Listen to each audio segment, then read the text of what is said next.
Welcome back to the 2023 SWAC Football Media Day presented by Pepsi Zero Sugar.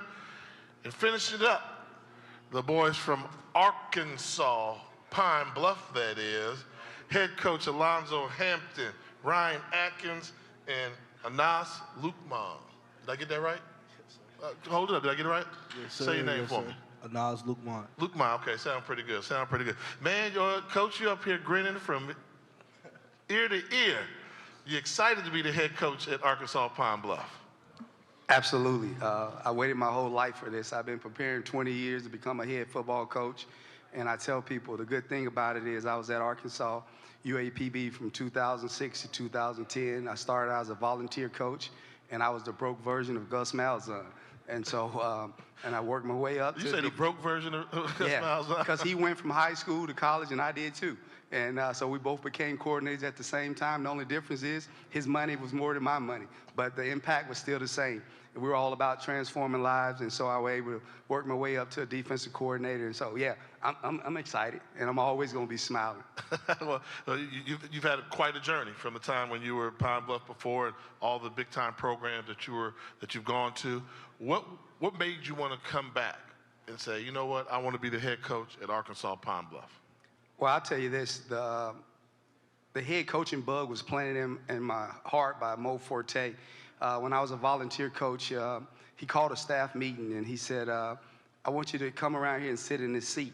And I had only been on the job for about a month and a half. He said, man, I see something in you. He said, one day you're going to be the head coach here. And man, I felt kind of embarrassed because you had coaches that had been coaching probably 20 plus years. And I don't know why he called me out on it, but he just saw the way I worked.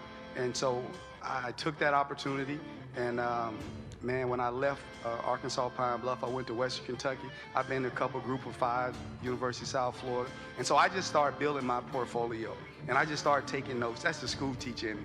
And so I knew when the moment came, I was going to be ready. And people say, well, what's been the hardest part of it? Every day is hard.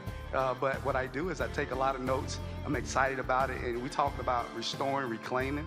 And man, it's nothing better than just take a program that's been down and then just putting your own spin on it. And I got 2 tremendous young men that I brought with me.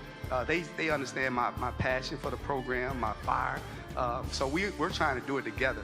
And so I'm glad everybody picked us dead last. But guess what? We're going to be smiling and we're going to be working at the same time. well, life after, when I think of Arkansas Pine Bluff, you know, it's been Skylar Perry for so many years, what he was trying to do on the field. Offensively, what are you bringing to the table? You making any changes schematically, defensively? There going to be some change there. What can we expect from the Golden Lions? Well, offensively, I hired Bobby Acosta. He was the head coach at IMG, coach at Syracuse.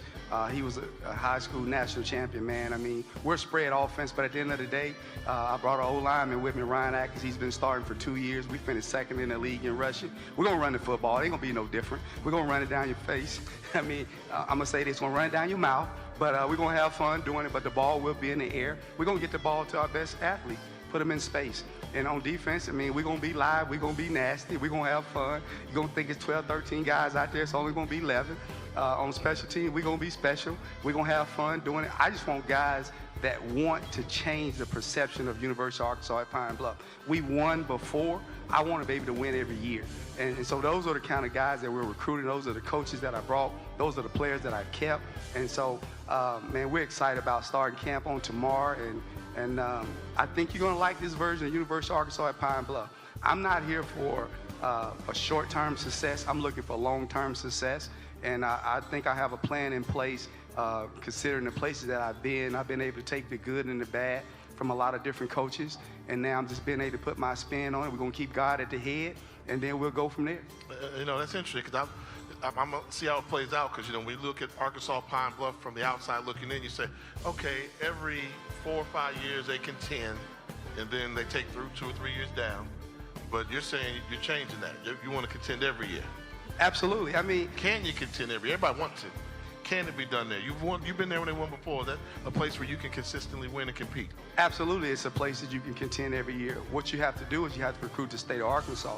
You have to be able to keep the kids in the state of Arkansas home because we're the only historical black college and university there. And so why not come to the Bluff? You can get all your hopes, dreams, and goals. You can achieve them in Pine Bluff. And so that's my mindset. This is my spiel to every kid in the state of Arkansas. But then you got 4 hours from here. You can go to Memphis. You go to Tennessee. You go to Louisiana. You go to Mississippi. You go to Missouri. You go to Texas. Man, come on. There's so many kids that want to be in Pine Bluff. And that's my job to put a product on the field where those young men and their parents, they feel comfortable with me. And I tell them this, I'm going to treat your kids like I treat mine. I mean, I got 2 sons, one that's at Tulane getting his master's degree, played at Northwestern, graduated there. And I got a young son just committed 2 weeks ago to Clemson University. I'm going to do academics. That's one thing Coach Hampton going to do. We're going to do academics at the highest level, and we're going to play football at the highest level. And so when you can get to a young man and make them understand how important academics is, if I can get them to win in the classroom, I can get them to win on the field. And that's where we're going to win year in and year out, because we're going to walk across that stage in 4 to 5 years. I'm going to be smiling just like I'm smiling there. Their parents going to be smiling. They're going to have an opportunity to be just like Teron Armstead and Mark Evans and get a chance to play in the NFL. Who wouldn't want to come to the Bluff? Man, you got me all hyped up, man. Can you give me an extra year? Maybe I get a COVID year or whatever like that? Hey, Coach, we got one of the best compliance directors there, Broderick Tucker. I think we can get you an extra year. Fellas, let's talk about it. So you anytime coaching changes come, it's always a little bit different environment around there. What have you noticed about the environment that Coach Hampton's bringing to the locker room?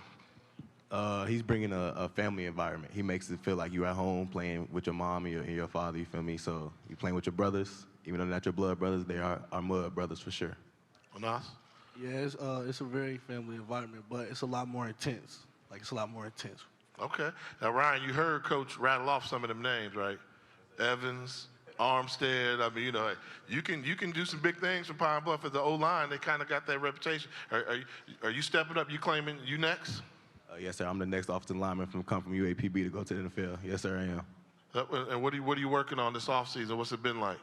Been working on my speed and my aggressiveness, more finesse. I'm usually used to playing out in space at tackle, so I'm going to get my feet better because I'm playing against some freak athletes in this conference. So I'm going to be one of those freak athletes as well. So if I ask T. Armstead, because that's my guy right there. So if I talk to Armstead, say, man, this young guy is he going to be next? He going to endorse you? Yes, sir, he will. He's going to give you the nod. You know how he'll really endorse you? If you win some games. We're going to do that as well. He'll have you back then because he took him they went to the SWAC when Armstead was there. So Anas, let's talk about, defense side of the ball. You got the defensive coach that's here right now. What's he bringing to that defense? He's making us a lot more hungry. He's bringing some great game plan, some good coaches coming in, teaching us a lot more, getting us better. And what are you working on? I'm really working on perfecting my craft off the edge and becoming a better leader and stuff on the field. You want to be a disruptor, right? Yes, sir. Let me give you a little hint. Every defensive coach in the country want a guy come off that edge. Because one thing every quarterback in the country hate? A guy that's going to move us out that pocket. So can continue to do all that stuff there. Let's talk about off the field there, going to school. What's the experience like being a student athlete at the University of Arkansas Pine Bluff? As well, everything you think HBCU is, UAPB has to offer. The classes are good, the professors are great. They're gonna help you outside of the class time, personal hours. If you need some help with an assignment, any time to give them a call, they'll answer for you. And I remember going there, they still had that program, Fishery Science. Yes, sir, we do. Fishery, so they grow all these unique catfish and all that stuff, right? Yes, sir, yes, sir. A unique program there, Fishery Science. And I understand the graduates there make some pretty good money there doing that type of research there. So when you're hitting a road trip, leaving Pine Bluff, what's the mindset that you all take when y'all are getting on the road? Everywhere is our home. Everywhere is your home. Okay. You heard that there, Coach. You agreeing with him there? Absolutely. What we have is a band of brothers. It's called a home game for a reason and a road trip for another reason. But at the end of the day, I love playing on the road because at the end of the day, I got my 54, 55 soldiers with me. And we're going to lock arms and we're going to go out there and we're going to be live. We're going to be nasty. And at the end of the day, what I want them to understand is this. We all we got and we all we need. And what would it mean for y'all to go out and make an appearance back in that SWAC championship game? All three of y'all. What does it mean to you? It'll mean the world to me. It'll be the best experience of my life. It's gonna be great. We was there in 2021. I was here, and I know how that felt, and I know the camaraderie that brought to the town of Pine Bluff. So we're gonna hopefully bring that back. As I tell the players this, in order to get to that game, you got to win every day. And these guys have done it in summer. And so now we get ready to start training camp on tomorrow. We got to continue to build towards that. And we're just taking it one game at a time, one day at a time. And at the end of the day, they call it the Wild Wild West for a reason. They got us picked fifth, so we'll see how it ends up. But I like our chances. I got a little twinkle in his eye there. What better way to end it hearing from the players and the coaches than that? Coach, players, good luck to y'all. Congratulations. Conducted yourself well. We're going to wrap it up on the other side. We're going to give you Jay's Gimme